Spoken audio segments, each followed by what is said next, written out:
Sounds यानी कि vowel नहीं समझे, वॉवल्स जिसको कहते हैं, आप लोग सब पढ़े होंगे बच्चे में कॉन्सोनेंट्स वॉवल्स, तो उसको वॉवल्स को वॉवल्स नहीं बोलते, उसको कहते हैं वॉल्स। क्या बोलते हैं? जो लगातार आ रही हो, क्या आ रही हो? जो लगातार आ रही, कोई भी ऐसी साउंड, मतलब कैसी साउंड, दो मतलब निकल रहे हो और दोनों मतलब ही अप्लाई हो रही हो, उसको हम क्या कहते हैं? एडवांस लेवल की इंग्लिश है।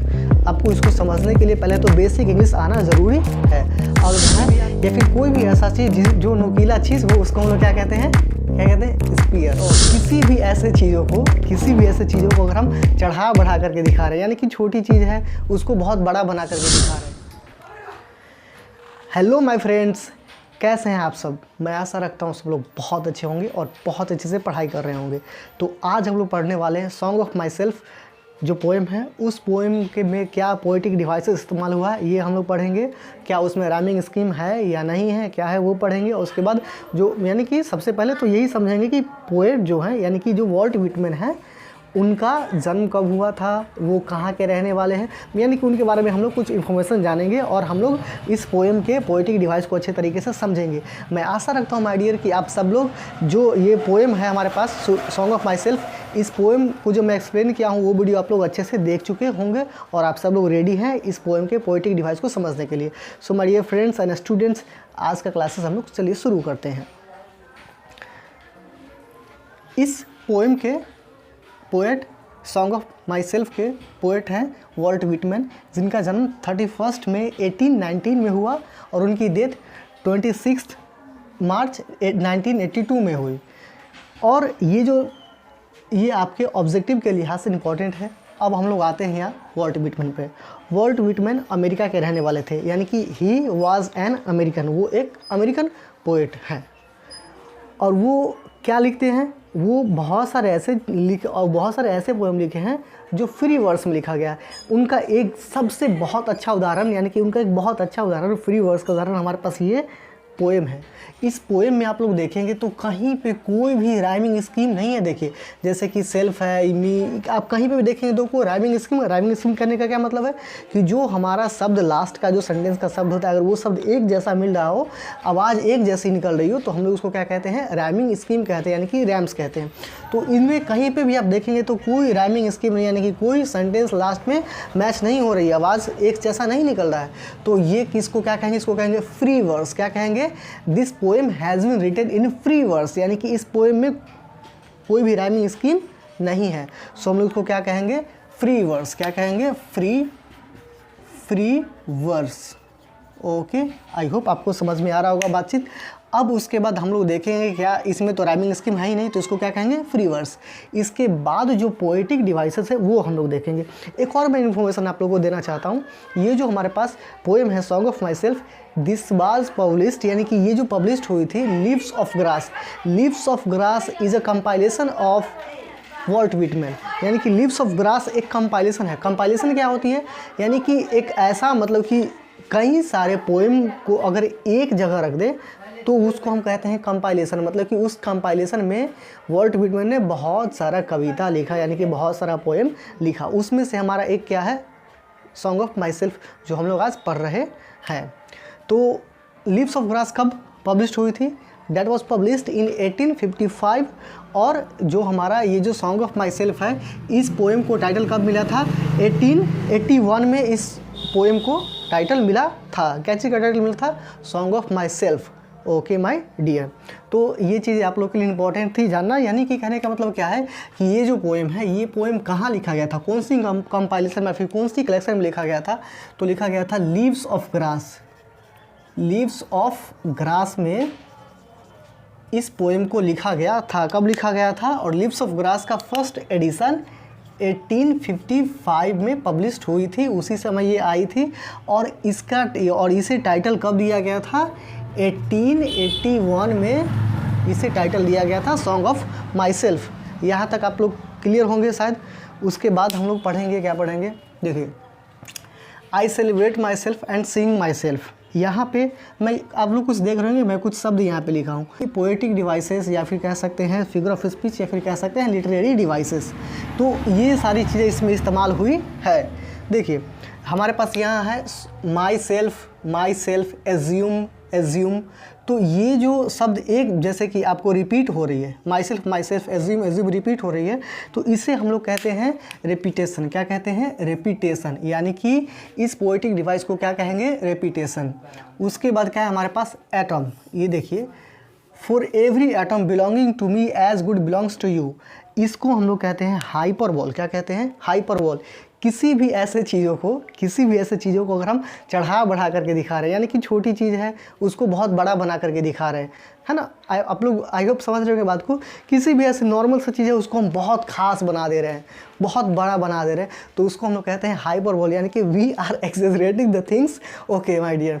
सो उसको हम लोग क्या कहते हैं? हाइपरबोल। तो ये जो है ना, यहाँ पे क्या, इसको कौन सी पोएटिक डिवाइस इस्तेमाल हो रही है? Hyperbole, okay. उसके आगे हम लोग देखेंगे, ये जो मेरे पास है ए, क्या है ये? ए, ये दो सेंटेंस है, ये दो लाइन है, ये दोनों लाइन एक ही वर्ड से शुरू हो रही है। कैसे वर्ड से? एक ही वर्ड से। जब दो लाइन हो या फिर चार लाइन हो, अगर स्टार्टिंग में सेम वर्ड हो तो हम लोग उसको कहते हैं एनाफोरा। क्या कहते हैं? एनाफोरा। जो यहाँ पे लिखा गया है एनाफोरा। कितना मज़ेदार है ना पोएटिक डिवाइसेस। क्या कहेंगे? एनाफोरा। क्या कहेंगे? एनाफोरा। ये क्या है हमारे पास? पोएटिक डिवाइसेस, यानी कि दोनों लाइन एक ही वर्ड से स्टार्ट हो रही है, इसको क्या कहेंगे? एनाफोरा।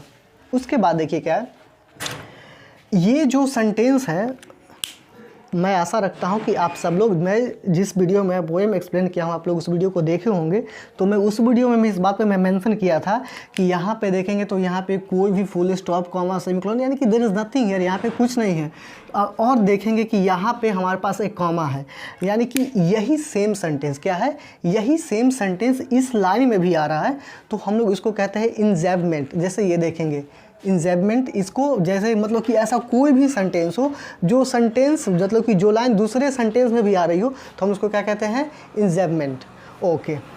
और उसके आगे क्या है, यानी कि कहने का मतलब ये जो देख रहे हैं, आई होप अब बात को समझ पा रहे होंगे माय डियर कि मैं क्या समझाना चाह रहा हूँ। ये देखिए, poetic devices, literary devices, figure of speech, ये सब बहुत ही एडवांस लेवल की इंग्लिश है। आपको इसको समझने के लिए पहले तो बेसिक इंग्लिश आना ज़रूरी है। अगर नहीं भी आती है तो भी कोई दिक्कत नहीं है। मैं आप सब लोगों के लिए एक बहुत अच्छा सा वीडियो लेके आऊँगा। क्या चीज़ पे लेके आऊँगा? वीडियो फिगर ऑफ स्पीच, यानी कि लिटरेरी डिवाइस, पोएटिक डिवाइस में बहुत अच्छे से मैं एक्सप्लेन कर दूंगा कि वो क्या चीज़ें होती हैं। अभी हम लोग यहाँ पे सीखते हैं। ये क्या है? इंजैबमेंट, ओके, क्योंकि ये इस लाइन में भी हमारे पास आ रहा है। समझ रहे बात को? ओके। उसके आगे हम लोग कुछ और चीज़ देखेंगे। यहाँ पे एक चीज़ देखेंगे आप, ये स्पीयर है। क्या है ये? स्पीयर। स्पीयर का मतलब क्या होता है? किसी भाला या बर्छी कह सकते हैं, या फिर कोई भी ऐसा चीज़ जो नुकीला चीज़ हो, उसको हम लोग क्या कहते हैं? क्या कहते हैं? Spear, okay. तो यहाँ पे अब मैं आपको पिछले वीडियो में बताया था, जब मैं सुटेस्टल आई डू नॉट गो में उस वीडियो उस पोएम की मैं जब रैमिंग स्कीम और पोएटिक डिवाइस समझा रहा था, तो मैं वहाँ पे भी समझाया हूँ पन। तो इसको हम लोग कहते हैं पन। क्या कहते हैं? पन। पन क्या हुआ?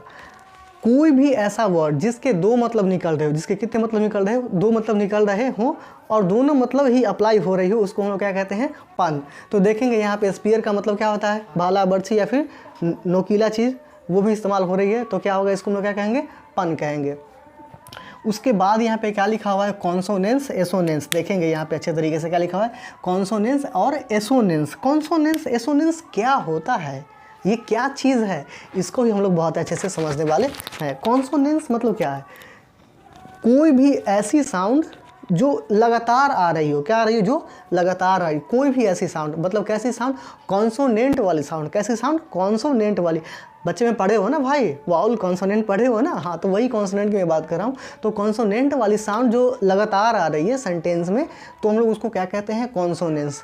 और एसोनेंस क्या है? एसोनेंस क्या चीज़ को कहते हैं? जब हमारे पास वाउल साउंड्स, यानी कि वाउल नहीं समझे, वॉवेल्स को कहते हैं। आप लोग सब पढ़े होंगे बच्चे में, कॉन्सोनेंट्स, वॉवेल्स। तो उसको वॉवेल्स नहीं बोलते, उसको कहते हैं वाउल्स। क्या बोलते हैं? वाउल्स। तो वाउल्स साउंड जो होती है उसको हम लोग क्या कहते हैं? एसोनेंस। क्या कहते हैं? एसोनेंस। और कोई भी लाइन में अगर वाउल साउंड आ रही है, लगातार आ रही है, तो हम उसको क्या कहेंगे? एसोनेंस। और कोई भी सेंटेंस में हमारे पास अगर कॉन्सोनेंट साउंड आ रही है, तो हम लोग क्या कहेंगे? उसको कॉन्सोनेंस। तो देखिए यहाँ पे कहीं ना कहीं, अगर मैं यहाँ पे लिखा हूँ और ये चीज़ इसमें इस पोएम में है, तो कहीं ना कहीं आ रही होगी। क्या आप गेस कर सकते हैं? क्या आप समझ सकते हैं बात को कि कहाँ कहाँ कॉन्सोनेंस आ रही है और कहाँ कहाँ एसोनेंस आ रहा है? Can you please my dear? पढ़िए मेरे साथ बहुत अच्छे से, आप भी इंगेज रहिए पढ़ाई में। ऐसा नहीं किसी वीडियो देख रहे हैं, अच्छे से समझिए बात को, कुछ ट्राई कर सकते हैं। Can you try something else? हाँ, नहीं हो रही है, हो रही, अच्छा ठीक है चलो मैं हेल्प करता हूँ। देखो यहाँ पे जब देखेंगे, देखिएगा बात को, टंग, ई, एवरी, एटम, ब्लड, ओ यार ये साउंड, ये ओ, आई, यहाँ पे आई, यानी कि देखेंगे बात को कि tongue, every, atom, blood, from soil, this, air, ये सब क्या है? ये सब हमारे पास क्या है? एसोनेंस है। क्या है ये सब? एसोनेंस। क्या है इसको क्या कहेंगे? ASSONANCE, assonance. और एक और बात देखिए, फिर यहाँ पे देखेंगे बात को, ये जो आप देख रहे हैं बात को कि ease, absorbing, spear, summer, grass, यानी यहाँ पे एस आ रहा है। ये एस यानी क्या है? एस तो वाउल नहीं है, वाउल लेटर नहीं है, ये क्या है? कॉन्सोनेंट है। तो उसको क्या कहेंगे हम लोग? कॉन्सोनेंस। क्या कहेंगे? कॉन्सोनेंस कहेंगे। क्या कहेंगे? ये कॉन्सोनेंस है। देखेंगे बोर्न हेयर ऑफ पेरेंट्स। अब जल्दी देखिए यहाँ पे क्या है, एक चीज़ और मैं बताऊँ, ईज, एक minute, creeds and schools in abeyance. देखेंगे यहाँ पर भी क्रीड्स, एस, स्कूल्स, अवेंस, ये भी क्या है हमारे पास? कॉन्सोनेंस है। उसके बाद क्या है, यहाँ पर हमारे पास आई साउंड ज़्यादा प्रोमिनेंट है। देखेंगे यहाँ पे आई, वाइल, सफिसाइड, ये जो हमारे पास क्या है? आई, यहाँ पे क्या हो? ये क्या, इसमें क्या है? एसोनेंस। क्या है इसमें? एसोनेंस, यानी कि एसोनेंस का इस्तेमाल हो रहा। ओके, सो माय डियर, ये रहा आपका आज का क्लासेस। ये आई होप, मैं आशा रखता हूँ कि आप लोग अच्छे तरीके से समझ गए होंगे बात को कि क्या होती है पोएटिक डिवाइसेस और क्या क्या इस्तेमाल किया गया है इसमें। यानी कि जो कुछ लाइंस में क्या इस्तेमाल किया गया है? कॉन्सोनेंस और एसोनेंस का इस्तेमाल किया गया है। और ऊपर में यहाँ पे क्या दिख रहा है हमारे पास? रिपीटेशन दिख रहा है, हाइपरबॉल दिख रही है, फिर क्या दिख रहा है? इंजैम्पमेंट दिख रहा है, पन दिख रहा है। ये चीज़ें हमारे इस पोएम में इस्तेमाल हुआ है। ये सारी शेयर कीजिए। वाज दिस वीडियो, देखिए अच्छे तरीके से समझिए। एक बार में नहीं समझ में आ रही, अब 2 बार 3 बार देख सकते हैं वीडियो को, अच्छे से देख सकते हैं वीडियो को, पेन पेपर लेके बैठ सकते हैं देखने के लिए, पढ़ने के लिए। So thank you my dear friends.